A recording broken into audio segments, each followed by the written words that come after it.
श्री राधे कृष्ण। ओम नमो भगवते वासुदेवाय नमः। कथा 24। भक्त प्रहलाद की कथा। दिति के एक पुत्र हिरण्याक्ष को जब विष्णु भगवान के अंश वारा ने मार डाला तो हिरण्याकश्यप को बहुत क्रोध आया और उसने निश्चय कर लिया कि मैं अपने भाई की मौत का बदला विष्णु भगवान से अवश्य लूंगा। इसलिए वह मंदराचल पर्वत पर जाकर एक पैर के अंगूठे पर पृथ्वी पर खड़े होकर आकाश की ओर अपने हाथ जोड़कर अमर होने के लिए ब्रह्मा जी की तपस्या करने लगा। 100 वर्षों तक तपस्या करते करते उसका शरीर मिट्टी, दीमक, घास व छोटे छोटे कीड़ों से ढक गया था। उसके सिर से धुएं निकलने लगे। तीनों लोग उस धुएं से बढ़ने लगे। तब देवताओं ने ब्रह्मा जी से प्रार्थना की कि वे हिरण्याकश्यप को वरदान दे दें। ब्रह्मा जी हिरण्याकश्यप के पास गए और पहले जल छिड़क कर उसका सारा शरीर साफ किया।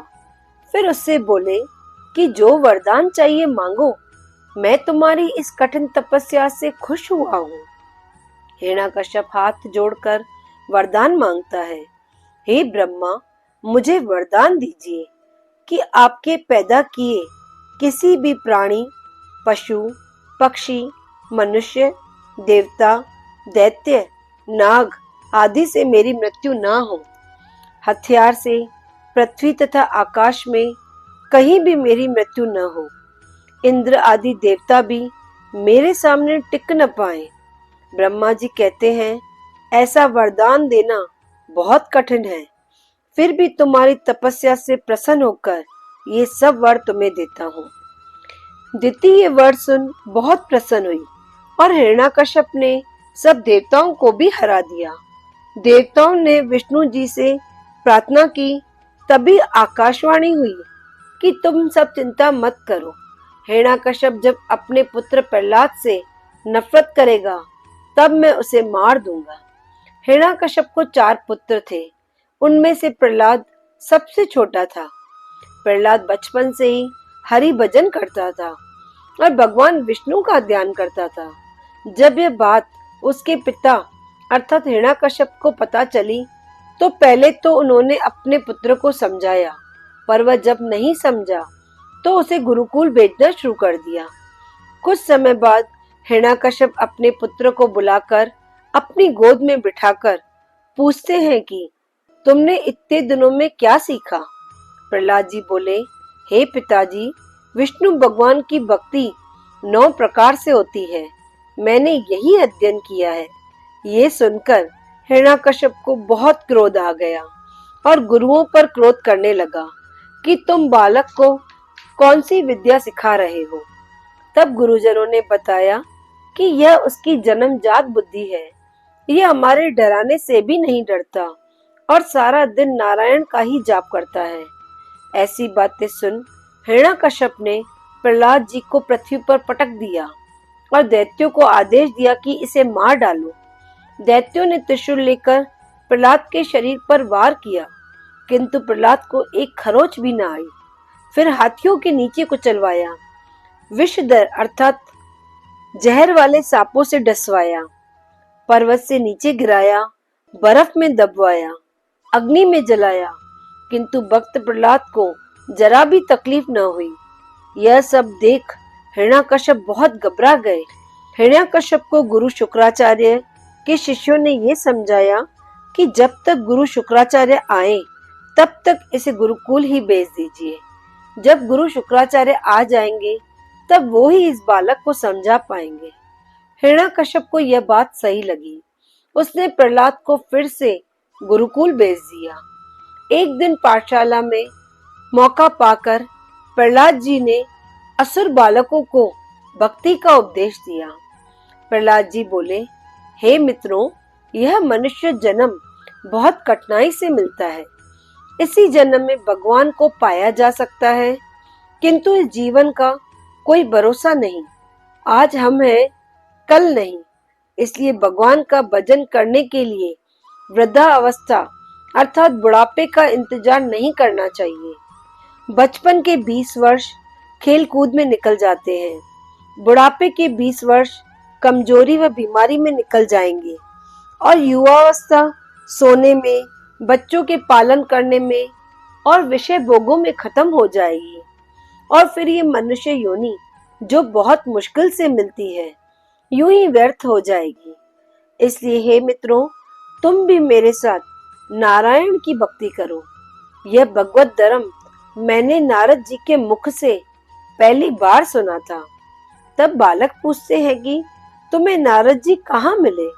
प्रहलाद जी बोले, जब मेरे पिता मंदराचल पर्वत पर तपस्या करने गए थे, तब इंद्र आदि देवताओं ने हमारे नगर पर आक्रमण कर दिया था और मेरी माता कयादु को भी अपने साथ ले जाने लगे। तब उन्हें रास्ते में नारद जी मिले। नारद जी ने इंद्र से कहा कि इनके गर्भ में महात्मा बालक है, जिसे तुम मार भी नहीं पाओगे। यह सुन इंद्रदेव मेरी माता की परिक्रमा कर वहां से चले गए और मेरी माता वहां से नारद जी के आश्रम में ही रहने लगी और वहां नारद जी के उपदेश ग्रहण करने लगी। मैं गर्भ में ही नारद जी के उपदेश सुनता था। मेरी माँ उन उपदेशों को भूल गई, पर मुझे अब भी याद है। यह सब सुन सभी बालक प्रहलाद के साथ नारायण का भजन करने लगे। ओम नमो भगवते वासुदेवाय नमः। ओम नमो भगवते वासुदेवाय नमः। गुरुजी ने जब सब बालकों को इस तरह कीर्तन करते देखा तो उन्होंने हिरण्याकश्यप को सारी बात बताई। हिरण्याकश्यप अपने पुत्र को अपने पास बुलाकर बोले, रे नीच, तू स्वयं तो बिगड़ता जा रहा है, किंतु हमारे कुल के सभी बालकों को भी बिगाड़ना चाहता है। मैं स्वयं ही तुझे मार डालूंगा।